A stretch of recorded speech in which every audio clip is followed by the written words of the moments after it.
I'd like to welcome you to Managing a Real Estate Office. This is a 15-hour post-license education that has been approved for broker students only. And with that said, let's go ahead and get into the text. Let's start out with how do we get started in a real estate office? To begin with, I think anybody who wants to open up a real estate office has to decide what type of business entity do they want to create. Sole proprietorship, general partnership, corporation, whatever that might be. Let me caution you up front about a couple of things. One is sales associates can participate to a certain degree, but sales associates cannot be general partners of any type, nor can they be officers or directors of a real estate brokerage corporation. So sales associates are going to be limited in terms of their participation in a brokerage operation to begin with. Also, I want you to remember that anytime that we have a partnership or corporation, we have to have at least one active broker to be able to run the show. If that active broker either dies or quits or is fired, whatever the reason, and that brokerage does not have a broker on the helm, that brokerage has to replace them. They've got 14 days to replace that broker before all the license will be canceled. An ostensible partnership, I want to talk about that. This can occur when we have a broker that has an office and perhaps another broker sets up shop next door, and they may share the same secretary. They may share the same office building.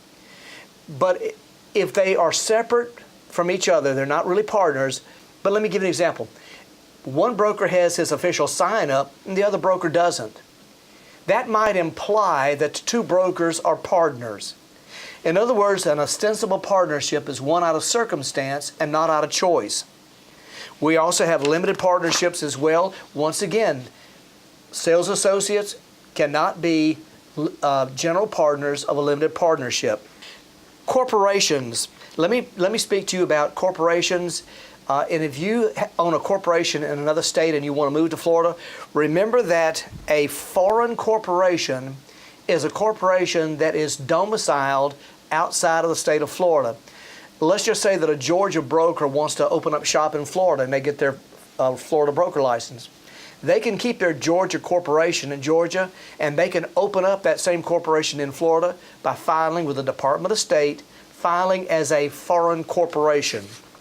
The trade name, I want to talk about that. Only brokers can act under a trade or fictitious name. Sales associates cannot. In other words, a sales associate or broker associate has to operate in their real name. David Collins, I have to operate as David Collins, licensed real estate sales associate, whatever it might be. Office requirements. Every broker has to have an office somewhere. They have to have a principal office. That office does not have to be in the state of Florida. By definition, an office is at least one enclosed room of stationary construction where negotiations take place and records are kept. Now, a branch office is any subsequent office. Now, the difference between the two, the primary office is transferable. And if you move a primary office from one location to the next, that broker has to notify the Division of Real Estate within 10 days. Failure to do so, the license and all license under it will cease to be in force. A branch office, on the other hand, is not transferable. If you want to move a branch office from one location to another, all you're going to simply do is apply for a new branch office registration. And by the way, don't confuse a temporary shelter with a branch office. A construction trailer where licensees get in to get out of the weather may not be considered to be a branch office.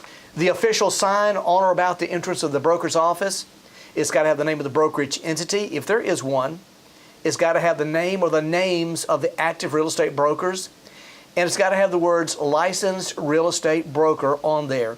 Now, you can have sales associates and broker associates names on there as well, but they have to be segregated from the broker with their license status out next to it. I also want you to remember that all advertising ultimately is the responsibility of the broker because that's a service of real estate. A blind advertisement occurs when a sales associate runs an ad and fails to put the name of the brokerage in their ad. The do not call list, I want to talk about that for a second. There are two do not call lists. the federal and the state. I think that the most important thing here dealing with the do not call list, obviously we're not supposed to call folks that are on the do not call list. There's one exception. If a person is a for sale by owner in the state of Florida and they're only on the Florida do not call list, they've given up any protection to be on that list. In other words, real estate agents can call them if they're for sale by owners on the Florida list only. Now, if they're on the federal do not call list, I can tell you now, don't call them. The office policy manual, brokers should have one of those because they're important. It talks about things, not just agents and the responsibilities that agents have and that the broker has to agents, but it also might address issues as far as employees are concerned. For instance, time off. It could have to do with vacation time. It could have to do with sick leave. It could have to do with overtime. There's a lot of things that would be in this office policy manual that may not necessarily affect licensees only.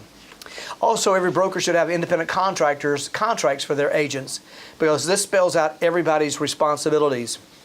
Getting started in the real estate business, I think that anybody who wants to open up an office, you have to have a real reason, and you have to be motivated. It's not for everybody.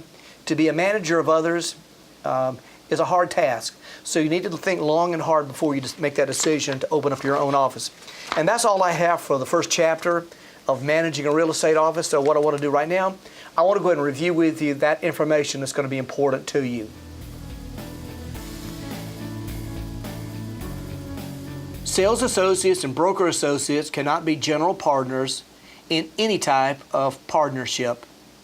If a general partner dies or resigns, the partnership has 14 days to replace him before the license will be canceled. An ostensible partnership is created out of circumstance and not choice. Anyone can own stock in a real estate brokerage corporation, including sales associates. A foreign corporation is one that's domiciled outside of the state of Florida. A broker's office can be described as one enclosed room of stationary construction where negotiations take place and records are kept. A branch office is any additional office other than the main office. The primary office is transferable with a 10-day notice to DBPR, whereas a branch office is not transferable. Any advertisement without the brokerage entity is considered to be a blind advertisement and is illegal. For sale by owners on the Florida Do Not Call list cannot claim protection from real estate solicitors. The broker's policy manual includes guidance for employees including pay procedures, overtime, and sick leave. And that's all we have from that chapter.